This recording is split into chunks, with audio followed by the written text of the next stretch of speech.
Hi everybody, I'm Nancy G. Baker. You know, this channel is dedicated to helping us live healthy and happy lives. And one of the hashtags I love is enjoy the journey. We're supposed to enjoy life and live it to the fullest. But sometimes life can be hard, it can be stressful and busy. And so it is the Christmas season. I want to provide some information on simple things we can do to make the season special. Now, in my head right now, I have 3 different videos in mind. The first one is serving others, and that's what I want to talk about today. I'm also going to go over minimizing stress because sometimes we suck the joy right out of life. So I want to focus on that as well. And then the last one is gift giving. You know, when kids are little, we have so much fun watching them open gifts and getting the perfect thing for them. But it's not always about the gifts. It's about the memories we make. Of course, when we're older, we may make a list of people we want to buy stuff for, and we stress over, what do I get for this person? What do I get for that person? And really, they don't need anything.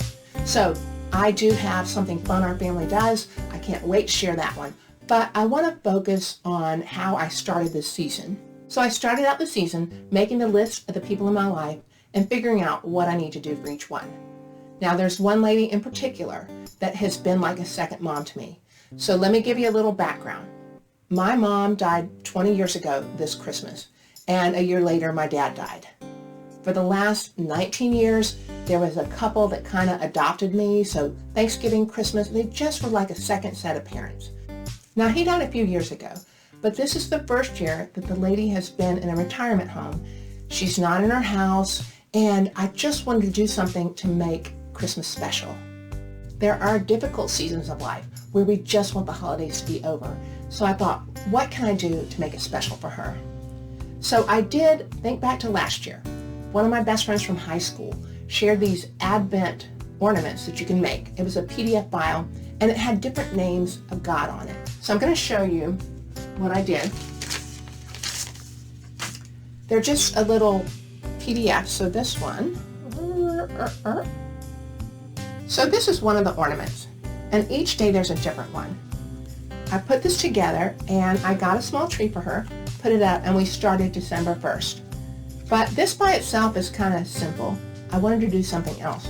Growing up, my family received different Christmas cards, and there were certain ones by Guideposts that contained like 3 or 4 stories that focused on the real meaning of Christmas. And we would get them out each year and read them over and over.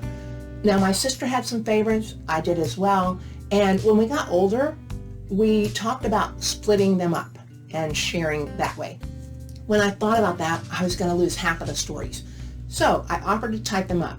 I have about 25 different stories, so I decided to take one out and put it in the envelope for each day. So let me show you. The one for this day has this story. So each day she can open an envelope, have an ornament, and a Christmas story. Now, when I had the idea to make this for her, my boyfriend and I thought about another widow we met this year. She has family that lives with her, but her husband died early this year, and so it's her first Christmas without him. And I thought, how hard would it be when I make these for the one lady to make it for the other lady? Now, he wants to do it anonymously, so we have a little set for each week that he drops off and leaves with her.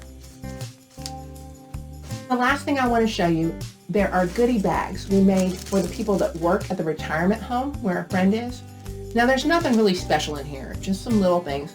I did look on Pinterest to find those teacher gifts where they have the saying of, you know, Band-Aid for holding everything together and stuff like that. So this has lifesavers because their words and their actions are life-saving to someone. Mints for encouragement, stuff like that. So there's a few things in here, nothing huge.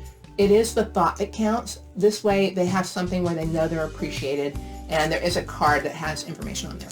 These are just a few things we're doing this Christmas season to bless someone else. And if you know of someone where you can make a difference by just some little small gift, some token of appreciation, I encourage you to do it. Don't forget, there's 2 more videos in this series, so make sure you subscribe, and thanks for watching.